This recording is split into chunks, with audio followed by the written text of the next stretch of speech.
રાયસન ક્યારેય બી છે ને અજાણતા પોઈઝનિંગ નથી થતી કે આપણે અજાણતાને સૂંઘી લઈએ કે અજાણતા આપણા બોડીમાં એન્ટર થઈ જાય. બહુ જ ક્લિયરલી આમાં નિયમ છે કે રાયસન હંમેશા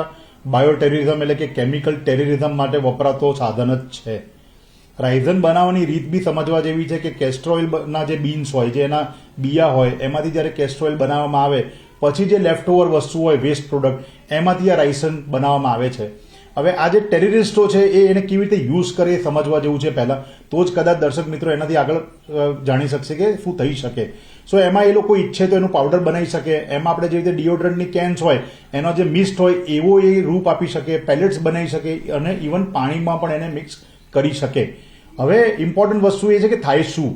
ધારો કે મને કોઈ રાયસનનું પોઈઝનિંગ થાય કે પાવડર છાંટી દીધો હોય કે મિસ્ટ છાંટી દીધું હોય, મેં એને સૂંઘી લીધું હોય બહુ વધારે પડતા માત્રામાં, તો એ મારા બોડીમાં એન્ટર થતાના કલાકોની અંદર જ મને તાવ આપશે, ખાંસી આપશે, શરદી આપશે, મને સખત ગુંગળામણ થશે, મારી છાતી એકદમ ટાઈટ થશે અને થોડાક ટાઈમ પછીથી મારા ફેફસાની અંદર પાણી ભરાવાનું ચાલુ થશે અને મારું ફેફસાની અંદર ફેલિયર થશે, બીપી ઘટશે અને માણસની મૃત્યુ થઈ જતી હોય છે.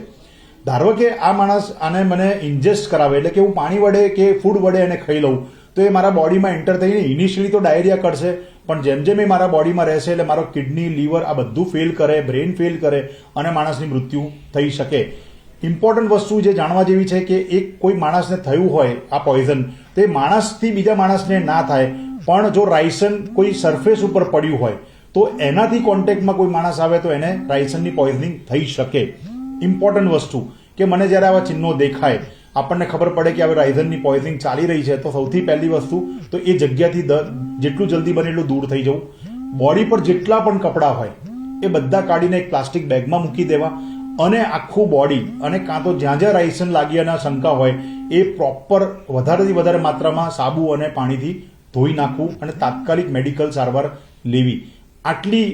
રાયસન પોઈઝનિંગ માટે દરેક માણસે સજાગ રહેવું જરૂરી છે, કેમ કે ટેરરિસ્ટો હવે બાયો ટેરરિઝમ તરફ વધ્યા છે, કેમિકલ ટેરરિઝમ તરફ વધ્યા છે અને કોણ આ કરશે આપણને ખબર જ નથી. આપણી પોલીસ સજાગ છે, આપણી સરકાર સજાગ છે, એટલે આપણે આ લોકોને પકડી પણ શક્યા છીએ, પણ જો આવું થાય તો આપણે આટલું ધ્યાન રાખવું બહુ જ જરૂરી છે.